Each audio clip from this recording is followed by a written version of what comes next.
다른 한 비유를 들으라. 한 집 주인이 포도원을 만들어 산 울타리로 두르고 거기에 즙 짜는 틀을 만들고 망대를 짓고 농부들에게 새로 주고 타국에 갔더니 열매 거둘 때가 가까우매 그 열매를 받으려고 자기 종들을 농부들에게 보내니 농부들이 종들을 잡아 하나는 심히 때리고 하나는 죽이고 하나는 돌로 쳤거늘 다시 다른 종들을 처음보다 많이 보내니 그들에게도 그렇게 하였는지라. 후에 자기 아들을 보내며 이르되 그들이 내 아들은 존대하리라 하였더니 농부들이 그 아들을 보고 서로 말하되 이는 상속자니 자 죽이고 그의 유산을 차지하자 하고 이에 잡아 포도원 밖에 내쫓아 죽였느니라. 그러면 포도원 주인이 올 때에 그 농부들을 어떻게 하겠느냐? 그들이 말하되 그 악한 자들을 진멸하고 포도원은 제때의 열매를 바칠 만한 다른 농부들에게 새로 줄지니이다. 예수께서 이르시되 너희가 성경의 건축자들이 버린 돌이 모퉁이의 머릿돌이 되었나니 이것은 주로 말미암아 된 것이요 우리 눈에 기이하도다 함을 읽어본 일이 없느냐. 그러므로 내가 너희에게 이르노니 하나님의 나라를 너희는 빼앗기고 그 나라의 열매 맺는 백성이 받으리라. 이 돌 위에 떨어지는 자는 깨지겠고 이 돌이 사람 위에 떨어지면 그를 가루로 만들어 흩으리라 하시니 대제사장들과 바리새인들이 예수의 비유를 듣고 자기들을 가리켜 말씀하심인 줄 알고 잡고자 하나 무리를 무서워하니 이는 그들이 예수를 선지자로 알미었더라. 아멘. 우리 함께 읽은 말씀의 내용을 한번 함께 보겠습니다. 예수님께서 다른 한 비유를 드십니다. 집주인이 농부들에게 포도원을 세주고 타국에 갔는데 추수 때에 열매를 맺으려 종들을 보내니 농부들이 종들과 주인의 아들까지 죽입니다. 집주인이 돌아오면 악한 농부들을 진멸할 것입니다. 하나님 나라는 그 나라의 열매 맺는 백성이 받을 것입니다. 오늘 본문의 포도원 주인과 악한 농부들의 비유로 예수님께서 말씀을 시작하십니다. 포도원 주인은 농부들에게 무엇을 준비해 주었으며 그 기대하는 것은 무엇이었습니까? 33절과 34절 말씀에 보면은요, 한 주인이 포도원을 만들어 산 울타리로 두르고 거기에 즙 짜는 틀을 만들고 망대를 짓고 농부들에게 새로 주고 타국에 갔다 말합니다. 그래서 열매 거둘 때가 가까움에 그 열매를 받으려고 자기 종들을 농부들에게 보내었다 말합니다. 여기서 알 수 있는 것은요, 주인은 포도원을 만들고 농부들에게 새로 주기 전에 이미 모든 것을 갖추었다는 것을 알 수 있습니다. 포도원 주인은 농부들에게 포도원을 맡기기 전 세 가지를 손수 갖추어 주었습니다. 산 울타리, 그리고 즙 짜는 틀, 망대. 울타리는 외부의 위협으로부터 포도원을 보호하는 것이죠. 그리고 즙 짜는 틀은 열매를 결실로 맺을 수 있는 생산적인 환경을 말합니다. 그리고 망대는 포도원을 지키고 관리할 수 있는 기반을 말합니다. 주인은 포도원 농부들이 그 포도원을 잘 관리할 수 있는 모든 환경과 여건을 마련해 두었다는 것이죠. 여기서 포도원 농부들이 포도원을 관리하고 열매를 생산하기 위해 그들이 한 일은 아무것도 없습니다. 모든 것이 주인으로부터 시작돼서 주인으로부터 준비가 완료된 것이죠. 그러면 농부들이 할 일은 무엇입니까? 주인이 준비한 그 환경에서 주인의 뜻에 따라 포도원 관리를 잘하고 때에 따라 열매를 맺어서 주인에게 바치면 되는 것입니다. 하나님께서 우리에게 생명과 은혜를 주신 것은요, 그 삶의 열매를 그분께 돌려드리기를 원하신다는 것이죠. 그리고 우리의 삶의 모든 것도 다 하나님 안에 준비가 되어 있습니다. 그런데 이 농부들은 주인이 보낸 종들과 아들을 어떻게 대했습니까? 성경에 보면은요, 주인이 보낸 종들은 매를 맞고 죽임을 당하고 돌에 맞았습니다. 더 많은 종들을 보냈지만 결과는 같았습니다. 마침내 주인은 내 아들은 공경하리라는 기대를 가지고 아들을 보내었습니다. 그런데 농부들은 그 주인의 아들을 보았을 때 어떤 마음을 품습니까? 그 아들도 죽이고자 마음을 품습니다. 왜 그렇죠?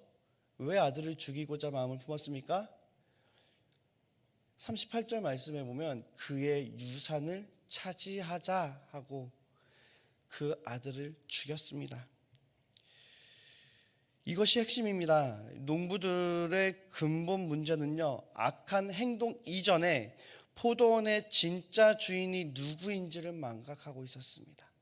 맡긴 것을 자기 것으로 착각했고 주인의 권위 자체를 거부하였습니다. 그래서 그 아들만 죽이면 자신들이 주인이 될 수 있을 거라 착각했습니다. 그래서 그들의 그 주인의 권위를 거부하고 찬탈하고자 하는 그 악한 마음으로 그들은 아들을 역시 죽였습니다.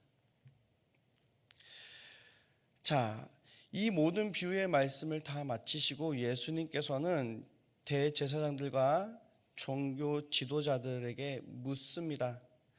포도원 주인이 올 때 그 농부들은 어떻게 하겠느냐 물으실 때 그들은 예수님께 무엇라 대답합니까? 그들은 이렇게 대답합니다. 그들이 말하되 그 악한 자들을 진멸하고 포도원은 제때의 열매를 바칠 만한 다른 농부들에게 새로 줄지니이다. 너무나도 합리적인 말이죠. 그 악한 자들은 진멸하십시오. 그리고 포도원을 제때 열매 바칠 만한 다른 농부들에게 새로 주십시오. 이거 누구의 대답입니까? 예수님의 대답이 아닙니다. 누구의 말입니까? 그 종교 지도자들의 말이에요. 이 그들의 대답은 두 가지 내용을 담고 있습니다. 악한 농부들에 대한 심판입니다. 포도원 주인이 돌아오면 그 악한 농부들을 엄하게 멸할 것이다. 그들은 자신들의 입으로 자신들의 생각을 말합니다.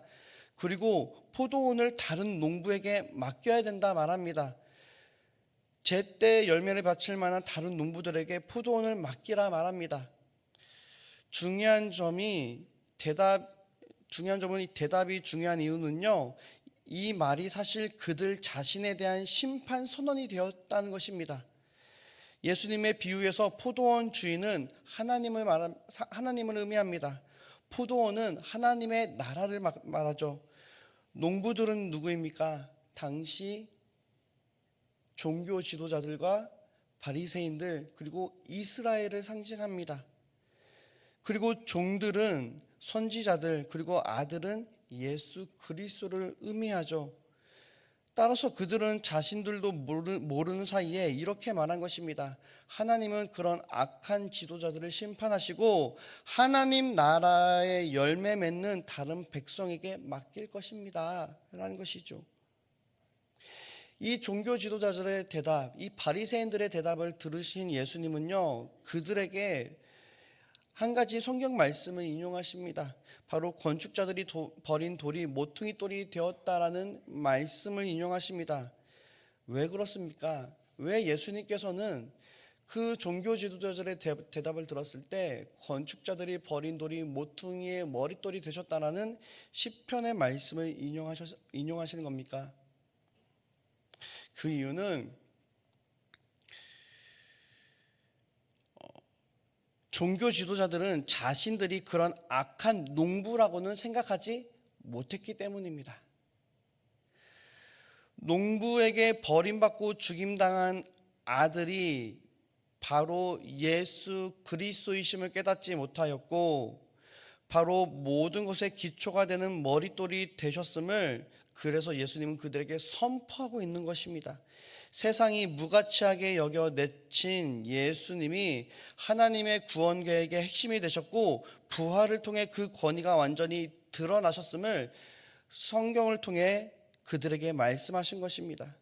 그리고 45절과 46절에서 대제사장들과 바리새인들이 이 말씀이 자신들을 가리킨 줄 알았다는 것은 예수님의 권위를 인정하지 않으면 반드시 심판이 따른다는 경고이기도 합니다. 예수님은요, 지금 그들에게 너희가 바로 그 악한 농부들이다 라는 것을 말씀해 주셨고, 자신이 바로 그 머릿돌이 되시고 그 주인이 보낸 아들임을 명확하게 말씀하고 계시는 것입니다. 그러면서 예수님께서는 43절에 너희는 그 나라를 빼앗겼고 그 나라는 그 나라의 열매 맺는 자들에게 줄 것이다 말씀을 하시죠. 중요한 것은요, 무엇입니까? 그 나라의 열매를 맺는 것이 중요하다는 것입니다. 그렇다면 예수님께서 말씀하신 그 나라의 열매 맺는 백성은 무엇입니까? 무엇을 말합니까? 이 질문의 답을 위해서는요, 먼저 농부들이 왜 실패했는지를 다시 살펴봐야 됩니다. 포도원 주인은 종들을 보내고 마침내 아들까지 보냈습니다. 그러나 농부들은 그들을 거부하고 죽였습니다. 그 이유가 무엇이었습니까? 오직 한 가지였죠. 유업을 차지하겠다는 것이었습니다. 농부들의 실패는 게으름이나 무능함이 아니었습니다. 그들은 포도원을 열심히 관리했을 것입니다. 문제는요, 주인의 권위를 인정하지 않음으로 발생한 것입니다. 당시 종교 지도자들도 마찬가지였습니다. 그들은 누구보다 종교적으로 성실한 사람들이었습니다. 율법을 지키고요, 성전에서 예배 드리고 11조 드리고 기도 생활 같은 것을 하였습니다. 그런데 예수님은 그들을 향해 너희는 하나님의 나라를 빼앗긴다라고 선언하였습니다. 왜입니까? 그들이 하나님의 나라를 빼앗긴 이유는 오직 한 가지입니다. 모퉁이의 머릿돌 대신 예수 그리스도를 인정하지 않았습니다. 그들은 예수님을 향해 네가 무슨 권위로 이런 가르침을 하느냐, 네가 무슨 권위로 이런 행위를 하느냐, 그들은 항상 예수님의 권위를 도전하였고 의심하였고 인정하지 않았습니다. 종교적인 활동이 얼마나 많더라도 예수님을 삶의 기준과 주인으로 받아들이지 않는다면 그것은 열매가 되지 않습니다. 그렇다면 그 나라의 열매 맺는 백성은 누구입니까? 특별히 종교적 생활을 많이 하는 사람들이 아닙니다. 성경 많이 읽고 기도 생활 많이 하고 봉사 많이 하는 사람이 아닙니다. 특정한 민족이나 직분을 가진 사람도 아닙니다. 그 나라의 열매 맺는 것은요, 오직 예수 그리스도의 권위를 인정하여 그 뜻 안에 거하는 것을 말합니다. 예수님이 내 삶의 주인 되시고 예수님이 나의 구주 되시고 예수님이 나의 생명 되심을 믿고 진리 되신 그분 안에 거하는 것입니다. 예수님이 내 삶의 주인 되시고 예수님이 나의 구원자 되시고 예수님이 나의 길이요 진리요 생명 되심을 믿는다면 우리는 그 뜻 안에 살아가게 됩니다. 우리가 예수님을 내 삶의 왕으로 모시고 주인으로 인정한다면 내 삶의 열매가 자연스럽게 나타나게 되는 것입니다.